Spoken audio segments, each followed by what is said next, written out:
ঈদের দিনে রাজনৈতিক ও কূটনৈতিক তৎপরতা, আমিরে জামাত ও বিএনপি নেতৃবৃন্দের শুভেচ্ছা বিনিময়। আসসালামু আলাইকুম। সিয়াম সাধনার মাস শেষে দেশে এসেছে পবিত্র ঈদ উল ফিতর।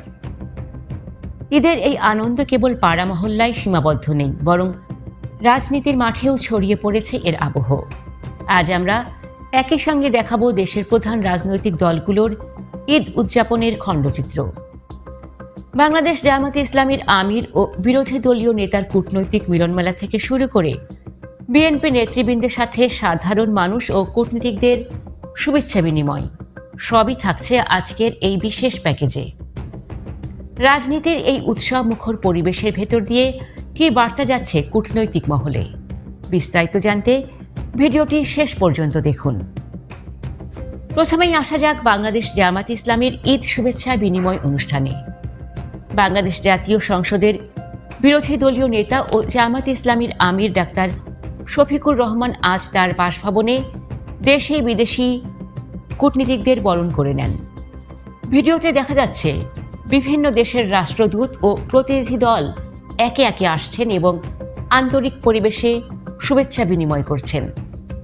সাংবাদিক, পেশাজীবী এবং রাজনৈতিক নেতাকর্মীদের পদচারণায় মুখর ছিল এই আয়োজন।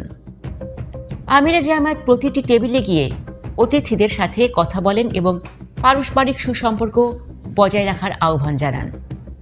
এটি কেবল একটি ধর্মীয় উৎসব ছিল না, বরং কূটনীতিকদের সাথে জামাতের সম্পর্কের এক নতুন সমীকরণ হিসেবেও দেখছেন অনেকে।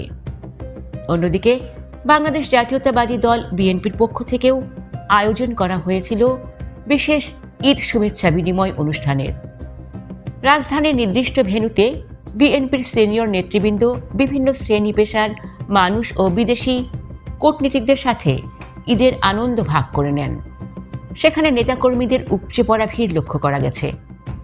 ক্যামেরার সামনে দলের শীর্ষ নেতাদের সাথে কূটনীতিকদের হ্যান্ডশেক এবং কুশল বিনিময়ের দৃশ্যগুলো প্রমাণ করে যে উৎসবের দিনেও রাজনৈতিক যোগাযোগ কতটা গুরুত্বপূর্ণ।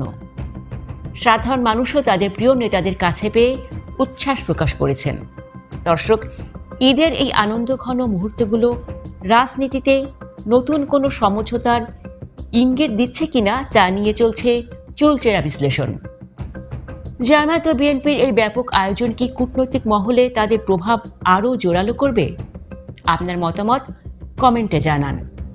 ভিডিওটি ভালো লাগলে শেয়ার করুন এবং দেশের সব গুরুত্বপূর্ণ খবর সবার আগে পেতে আমাদের চ্যানেলটি এখনই সাবস্ক্রাইব করে রাখুন। ধন্যবাদ।